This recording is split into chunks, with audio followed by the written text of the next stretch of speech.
The night my family's secrets finally came out. Every Monday at 9 a.m., I sent my parents $3,500 without missing a single week. It became my quiet routine, a way to keep things calm, to pretend we were still a family. But last week, something broke. They didn't come to my daughter's birthday. No call, no card, not even a text. When I finally asked why, my father's voice came through the phone, cold and steady. Your child means nothing to us. For a few seconds, I couldn't even breathe. I didn't argue or cry. I just opened my phone, my hands trembling, and started ending everything, payment after payment. 40 minutes later, my phone buzzed again. That message changed everything. For 8 straight months, my Mondays had all looked the same. Coffee in hand, tired eyes, and a $3,500 transfer to my parents at exactly 9 a.m. It wasn't love anymore. It was habit. Maybe guilt. Maybe the small hope that if I kept giving, they'd finally see me as more than a disappointment. Maybe they'd see me as their daughter again. After long night shifts, I'd sit at my kitchen table, my laptop open, Ella's drawings taped to the wall beside the unpaid bills. Every week, I'd type in the same numbers, hit confirm, and watch the message blink, payment sent. I couldn't stop. Mom never thanked me. Dad never mentioned it. But when their car broke down, I paid the mechanic. When their lights were about to be shut off, I covered the bill before they even asked. It wasn't generosity. It was survival. Keeping them content meant keeping the peace. Ella didn't understand, of course. She thought her grandparents lived far away, not just half an hour across town. "Can they come to my dance recital?" she'd ask, twirling in her glittery skirt. I'd smile, swallow the ache in my throat, and say, "Maybe next time, sweetheart." She'd nod and keep dancing. Kids always believe. I used to believe, too, that one day parents soften, that pride fades, and that love finds its way back. I'd even picture them sitting at my kitchen table again, holding Ella's little hands, laughing about when I was her age. But every call with my mother reminded me how wrong I was. She talked to me like I worked for her, never like a daughter. Her tone was always sharp, clipped, and distant.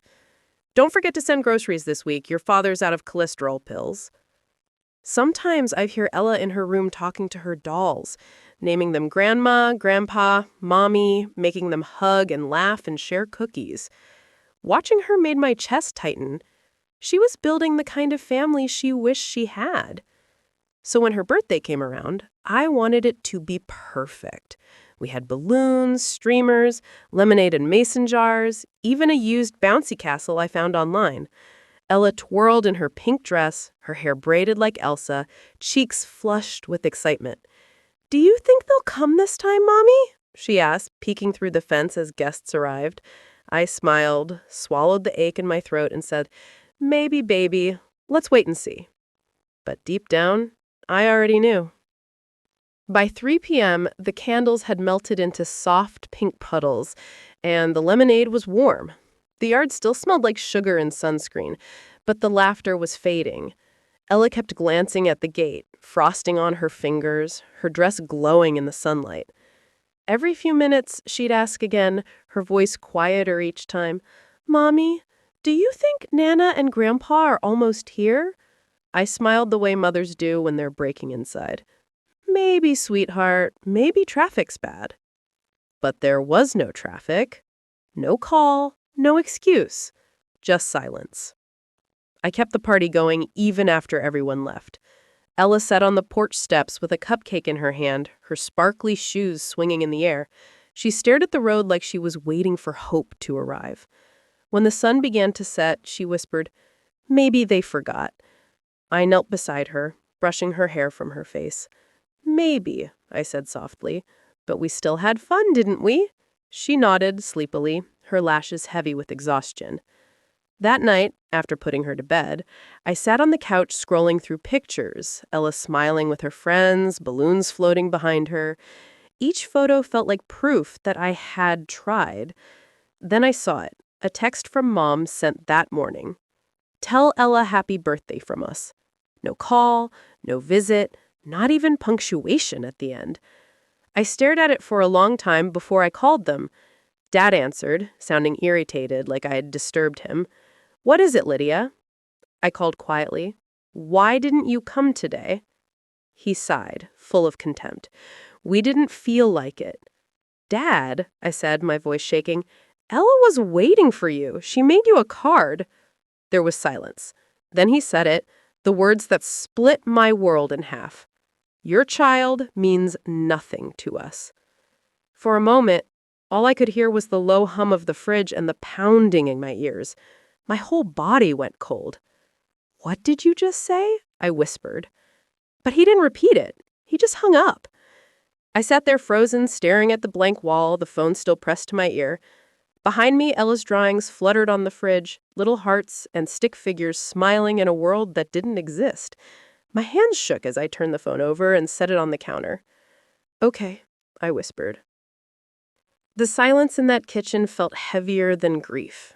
I walked to Ella's room. She was asleep, her face peaceful, her hair a soft mess. I knelt beside her and kissed her forehead. "You're everything," I whispered, "even if they can't see it."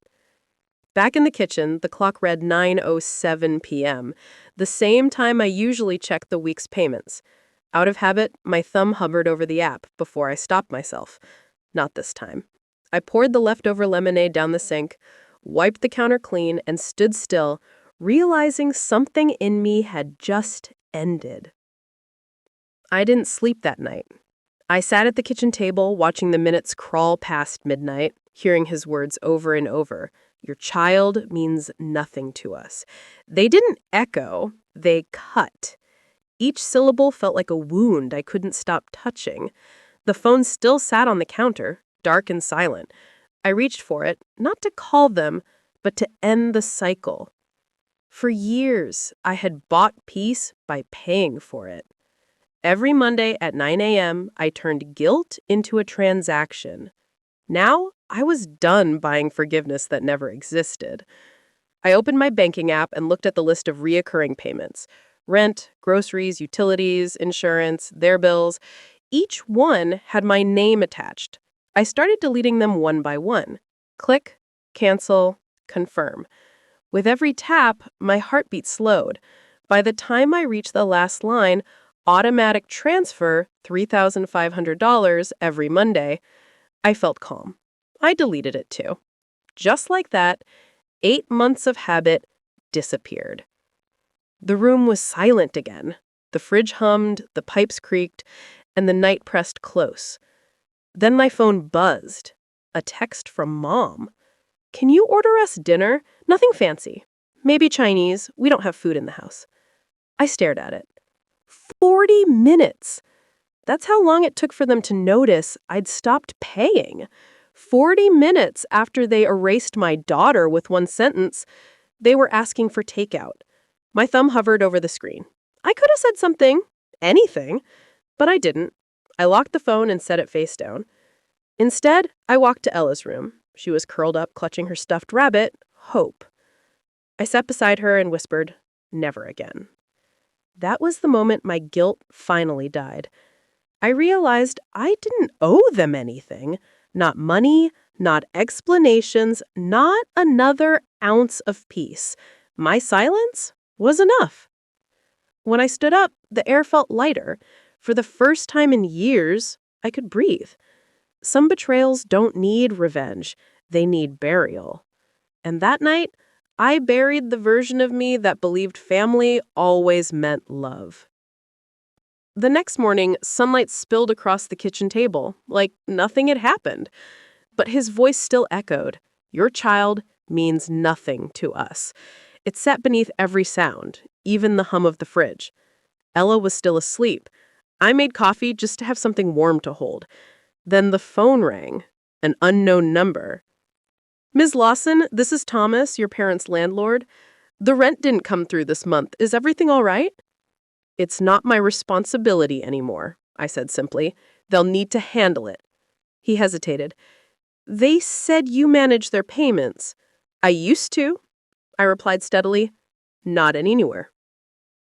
When I hung up, it felt like a cord had snapped.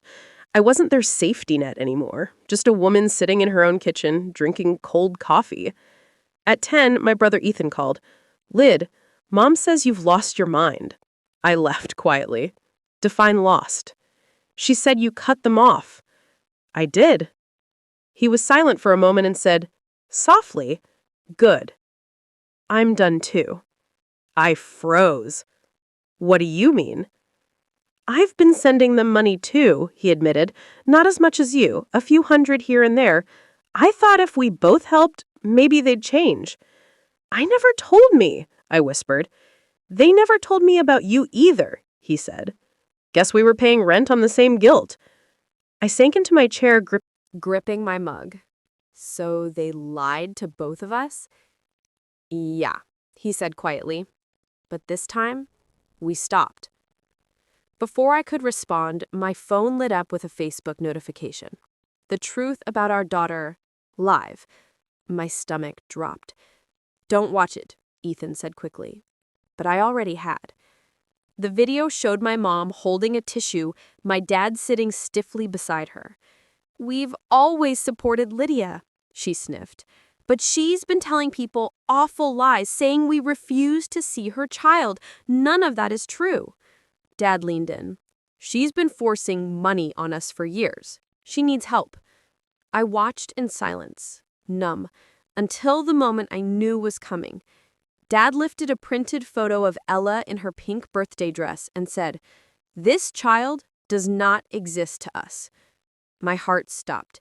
Ella's laughter, her drawings, her small hands, all of it flashed in my mind. I closed the video, unable to watch another second. Messages started flooding in. Are you seeing this? Is that really your dad? The comments under the post were brutal, half outrage, half pity. Who says that about a 6-year-old? She probably deserved it. Praying for their hearts. I turned my phone off. The silence in the house was deafening. Later that day, Ethan texted, "Don't post anything. Let them choke on their own words." So I stayed silent. By the next morning, the video had spread through Maple Ridge. Their church friends had shared it with prayer emojis. But for once, the tide was turning without me saying a word.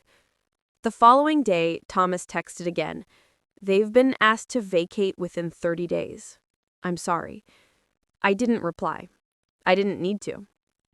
2 days later, my cousin Natalie called, her voice shaking. They showed up at the family reunion trying to get sympathy. I said, they weren't invited. Well, she said, check Facebook later. When I did, there was a new video already spreading. Someone's phone footage from the reunion. My parents stood in the middle of the yard, my mom pleading, "We love Lydia, that poor child is just confused." Then Natalie's voice cut through. "Before or after you said her kid doesn't exist?"